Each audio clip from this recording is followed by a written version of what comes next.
नमस्कार। 15 अगस्त 2026 लाल किले की प्राचीर से प्रधानमंत्री नरेंद्र मोदी ने एक बार फिर एक बड़ा लक्ष्य सामने रखा। 2047 तक भारत को विकसित देश बनाना। प्रधानमंत्री ने कहा कि भारत अब छोटे सपने नहीं देखेगा, बड़े सपने होंगे, बड़े संकल्प होंगे और 140 करोड़ भारतीय की समर्थन में भारत 2047 तक विकसित राष्ट्र बनेगा। सुनने में यह बात प्रेरणादायक है, लेकिन इस वीडियो में हम इस भाषण की तारीफ या आलोचना करने नहीं आए। हम एक बड़े दावे को डेटा से देखेंगे। कहाँ प्रधानमंत्री की पूरी बात सही तरीके से बैठ, कहाँ आंकड़े सही हैं लेकिन उनका प्रेजेंटेशन पॉलिटिकल है, और कहाँ एक बड़ी तस्वीर का सिर्फ अच्छा हिस्सा दिखाया गया, ना कोई बीजेपी के पक्ष में, ना कोई विपक्ष के पक्ष में। सिर्फ सवाल, आखिर आंकड़े क्या कहते हैं? तो सुनते हैं। मेरे प्यारे देशवासियों, कोई भी राष्ट्र तब महान बनता है, तब अपनी सिद्धियों को प्राप्त करता है, जब अपने सपनों, अपने संकल्पों और अपने सामर्थ्य के दम पर आगे बढ़ता है। मेरे देशवासियों, अब छोटे सपनों से चलने वाला नहीं। हमें बड़े सपने, क्योंकि बड़े सपने हमारी सोच को भी विस्तार देते हैं, हमारी सोच की क्षितिज को विस्तृत करते हैं। हमारे संकल्प दृढ़ होने चाहिए। जब संकल्प दृढ़ होता है तो कठिनाइयों से, आपदाओं के बीच से रास्ते निकालने का सामर्थ्य अपने आप उभर करके आता है। और मेरे प्यारे देशवासियों, हमारे संकल्प भी ऊंचे होने चाहिए, क्योंकि जब सपने ऊंचे होते हैं, संकल्प ऊंचे होते हैं, तो हमारे सामर्थ्य की ऊंचाई भी बढ़ती है, हमारे प्रयासों की ऊंचाई भी बढ़ती है, और तब जाकर के हम सपनों को साकार कर सकते हैं। मेरे प्यारे देशवासियों, आज भारत ने भी एक बहुत बड़ा सपना देखा है, दृढ़ संकल्प के साथ देखा है। नई ऊंचाइयों को छूने के लिए देखा है, और वो सपना है जब आजादी के 100 साल होंगे, 2047 में हम विकसित भारत बना के रहेंगे। 140 करोड़ देशवासियों के पुरुषार्थ से इस लक्ष्य को हमें हासिल करना है। और जब दुनिया की सबसे बड़ी आबादी वाला देश विकसित होने का संकल्प लेता है, तो ये दुनिया की नजरों में भी हमारे साहस का परिचायक बन जाता है। दुनिया हमारी तरफ देखने का नजरिया बदलने के लिए मजबूर हो जाती है। प्यारे देशवासियों, और मैं ऐसे ही नहीं कह रहा हूं। पिछले 12 वर्ष में देश के कोटि कोटि नागरिकों ने, दलित हो, पीड़ित हो, वंचित हो, आदिवासी हो, गांव में रहने वाला हो, शहर में रहने वाला हो, गरीब हो, मध्यम वर्ग का हो, युवा हो, बुजुर्ग हो, नारी हो, पुरुष हो, उत्तर हो, दक्षिण हो, पूर्व हो, पश्चिम हो, हर किसी ने पिछले 12 साल में एक संकल्प के साथ, समर्पण के साथ देश को नई ऊंचाइयों पर ले जाने में हर प्रकार से प्रयास किया है। मैं उनके इस प्रयासों का आदरपूर्वक स्वीकार करता, और उसी का परिणाम है कि इतने कम समय में 25 करोड़ देशवासी गरीबी को परास्त करके गरीबी से बाहर निकले हैं। इन्हीं देशवासियों का प्रयास का परिणाम है कि हम कभी फ्रेजाइल 5 में गिरे जाते थे।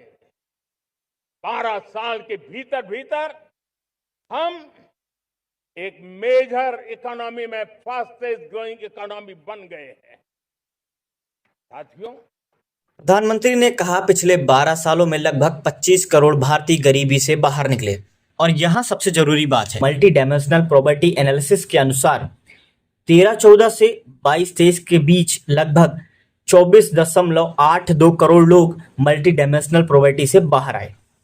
मल्टी डायमेंशनल प्रॉपर्टी का मतलब सिर्फ कम आमदनी नहीं है, इसमें nutrition, education, sanitation, drinking water, house holding, electricity और दूसरी बुनियादी सुविधाएं शामिल होती हैं। इसलिए यह कहना गलत होगा कि 25 करोड़ वाला आंकड़ा झूठा है, लेकिन यह कहना भी सही नहीं होगा कि भारत में 25 करोड़ लोगों की इनकम प्रॉपर्टी खत्म हो गई है, क्योंकि मल्टी डायमेंशनल प्रॉपर्टी और इनकम प्रॉपर्टी एक ही चीज नहीं होती। इसलिए इस दावे को समझने का सही तरीका है, भारत की बुनियादी डेप्रावेशन में बड़ा सुधार हुआ, लेकिन गरीबी खत्म कहना इससे कहीं बड़ा निष्कर्ष है। देश आजाद हुआ, बहुत सारे सपने लेकर के आजाद हुआ, लेकिन हम गति नहीं पकड़ पाए, रफ्तार नहीं पकड़ पाए। होती है, चलती है, अरे हो जाएगा, देखा जाएगा, उसी में खोए रहे। 2014 तक आते आते तो पूरे विश्व ने हमें फ्रेजाइल 5 के उस में डंप कर दिया था। ऐसे समय पिछले 12 साल में भारत ने एक नई रफ्तार पकड़ी। अब प्रधानमंत्री के दूसरे सबसे बड़े वादे पर आते हैं। उन्होंने कहा कि एक समय भारत को दुनिया के फ्रेजाइल 5 में डाल दिया गया था और पिछले 12 वर्ष में भारत ने बहुत तेजी पकड़ी है। 2013 में मॉर्गन स्टैनली ने Brazil, India, Indonesia, south Africa और तुर्की को फ्रेजाइल 5 कहा था। इन इकोनॉमिक्स को उस समय external capital dependence, current account vulnerability और करंट वोलेटिलिटी जैसे रिस्क के कारण वैल्यूएबल माना जा रहा था। लेकिन यहाँ एक करेक्शन है, पूरी दुनिया ने भारत को फ्रेजाइल 5 में डंप कर दिया था, यह कहना टेक्निकल डिस्क्रिप्शन नहीं है। यह एक फाइनेंशियल मार्केट लेवल था, कोई ऑफिशियल ग्लोबल रैंकिंग नहीं। तेज गति से हम आगे बढ़ रहे हैं और देशवासियों का संकल्प है कि अब 140 करोड़ देशवासियों के संकल्प को, सामर्थ्य को रोकना नामुमकिन है। प्यारे देशवासियों, पिछले 12 वर्षों में डिफेंस प्रोडक्शन करीब 4 गुना हुआ, खादी और ग्रामोद्योग का उत्पादन करीब 5 गुना हुआ, इलेक्ट्रॉनिक मैन्युफैक्चरिंग करीब 7 गुना बढ़ा, आधुनिक रेलवे कोच का निर्माण 21 गुना बढ़ा, मोबाइल फोन उत्पादन 33 गुना बढ़ा। इतना ही नहीं, आधुनिक युग को देकर के भी डिजिटल और इनोवेशन की दुनिया में भी हमने अपना परचम लहराया। इंटरनेट यूजर, इंटरनेट कंज्यूमर करीब करीब 4 गुना बढ़े, पेटेंट ग्रांट होने की संख्या 4 गुना बढ़ी, डिजिटल ट्रांजैक्शन 100 गुना बढ़े। सामान्य मानवीय की सुविधाओं की तरफ भी हमने उतना ही गंभीरता से काम किया। हर साल औसतन 15 गुना ज्यादा तेजी से हमने नल से जल कनेक्शन दिए। हर साल औसतन 6 गुनी ज्यादा रफ्तार से लोगों को गैस कनेक्शन दिए।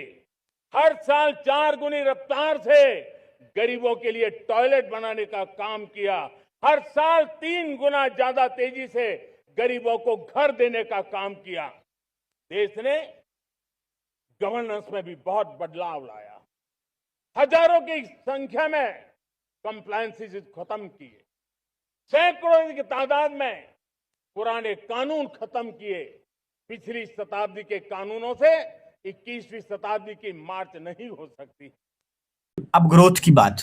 इकोनॉमिक सर्वे 25-26 की फर्स्ट एडवांस एस्टिमेट के अनुसार फाइनेंशियल ईयर 25-26 में रियल जीडीपी ग्रोथ 7.4% अनुमानित थी और इकोनॉमिक सर्वे ने भारत में लगातार चौथे वर्ष फास्टेस्ट ग्रोइंग मेजर इकोनॉमी बनाया। भारत की 2026 ग्रोथ करीब 6.4% प्रोजेक्टेड है और भारत को फास्टेस्ट ग्रोइंग मेजर इकोनॉमी में रखा गया है। लेकिन एक बात समझिए, फास्टेस्ट ग्रोइंग मेजर इकोनॉमी होना और डेवलप्ड इकोनॉमी होना दोनों अलग अलग हैं। भारत की टोटल जीडीपी बहुत बड़ी हो चुकी है। वर्ल्ड बैंक के आंकड़ों में 2025 में इंडिया का नॉर्मल जीडीपी लगभग 3.96 ट्रिलियन डॉलर था, लेकिन जीडीपी पर कैपिटा अभी भी बहुत कम। 2025-26 में वर्ल्ड बैंक डाटा के अनुसार इंडिया का जीडीपी पर कैपिटा लगभग $2700 के आसपास था। यानी देश बड़ा हो रहा है, लेकिन औसत भारतीय की इनकम को डेवलप्ड कंट्री लेवल तक पहुंचाना अभी भी बहुत बड़ा चैलेंज है। यहाँ प्रधानमंत्री ने कहा पिछले 12 वर्षों में डिफेंस प्रोडक्शन करीब 4 गुना हुआ, लेकिन यहाँ भी सवाल सिर्फ प्रोडक्शन का नहीं है। डिफेंस में यह भी देखना पड़ता है भारत कितना एक्सपोर्ट कर रहा है, कितने क्रिटिकल कंपोनेंट्स डोमेस्टिकली बन रहे हैं, कितनी टेक्नोलॉजी वास्तव में है, कितना वैल्यू एडिशन भारत में हो रहा है। डिफेंस एक्सपोर्ट में भी बड़ा जंप आया है, लेकिन प्रोडक्शन वैल्यू बढ़ाना अपने आप में कंप्लीट मिलिट्री सेफ रिलायंस साबित नहीं करता। प्रधानमंत्री ने खादी और ग्रामोद्योग के प्रोडक्शन में लगभग 5 गुना वृद्धि की बात कही। केबीआईसी के उपलब्ध आंकड़ों के अनुसार पिछले दशक में खादी और विलेज इंडस्ट्रीज प्रोडक्ट्स की सेल करीब 5 गुना बढ़ी और प्रोडक्शन करीब 4 गुना बढ़ा था। 2024-25 के उपलब्ध सरकारी पब्लिकेशन में खादी प्रोडक्शन को 2013-14 के मुकाबले 4 गुना से अधिक बताया गया, हालांकि सेल लगभग 5 गुना हुई। तो यहाँ प्रोडक्शन और सेल्स के आंकड़ों के बीच फर्क देखना भी जरूरी है। यानी खादी सेक्टर का एक्सपेंशन वास्तविक है, लेकिन प्रोडक्शन और सेल्स को एक ही संख्या में मानना ठीक नहीं है। अब आते हैं स्पीच के सबसे इंप्रेसिव नंबर पर। प्रधानमंत्री ने कहा इलेक्ट्रिकल मैन्युफैक्चरिंग लगभग 7 गुना बढ़ा और मोबाइल फोन प्रोडक्शन 33 गुना बढ़ा। इलेक्ट्रॉनिक प्रोडक्शन 2014-15 में लगभग 1.9 लाख करोड़, 2025-26 में लगभग 13.11 लाख करोड़, यानी करीब 7 गुना। मोबाइल फोन प्रोडक्शन 2014-15 में लगभग 18,000 करोड़, 2025-26 में लगभग 6.27 लाख करोड़, यानी करीब 33 गुना। और मोबाइल एक्सपोर्ट्स में तो जंप और भी बढ़ा है, लगभग 1500 करोड़ से बढ़कर करीब 2.59 लाख करोड़, यानी करीब 165 गुना। लेकिन यहाँ भी एक सवाल है, क्या 33 गुना प्रोडक्शन का मतलब 33 गुना भारतीय टेक्नोलॉजी? नहीं, प्रोडक्शन वैल्यू बढ़ाने का अर्थ मैन्युफैक्चरिंग इकोसिस्टम के विस्तार से है।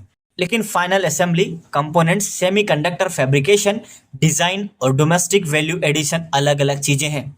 यही कारण है कि सरकार अब मोबाइल असेंबली से आगे कंपोनेंट और सेमीकंडक्टर की तरफ जाने की बात कर रही है। प्रधानमंत्री ने मॉडर्न रेलवे कोचेस के प्रोडक्शन में करीब 21 गुना वृद्धि की बात कही।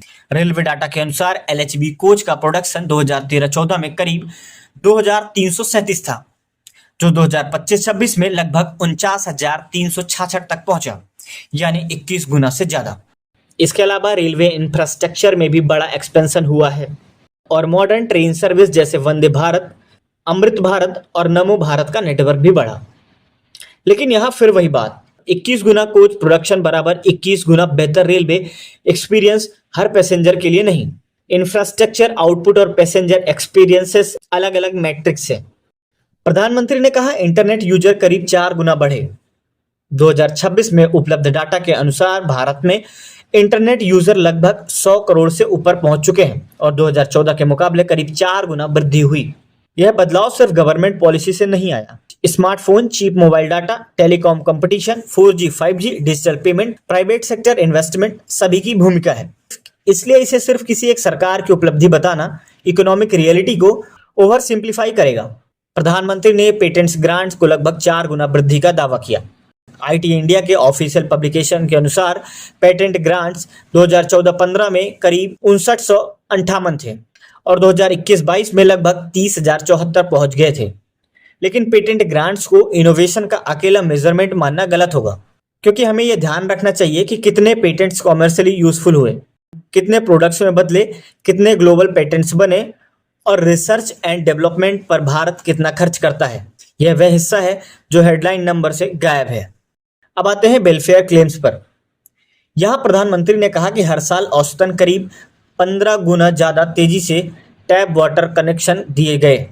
गवर्नमेंट डाटा के अनुसार रूरल टैप वाटर कवरेज 2019 में करीब 2.23 करोड़ हाउसहोल्ड से बढ़कर मई 2026 तक लगभग 15.84 करोड़ हाउसहोल्ड हो गई। यह बहुत बड़ा एक्सपेंशन है, लेकिन 15 गुना तेजी का मतलब समझना जरूरी है।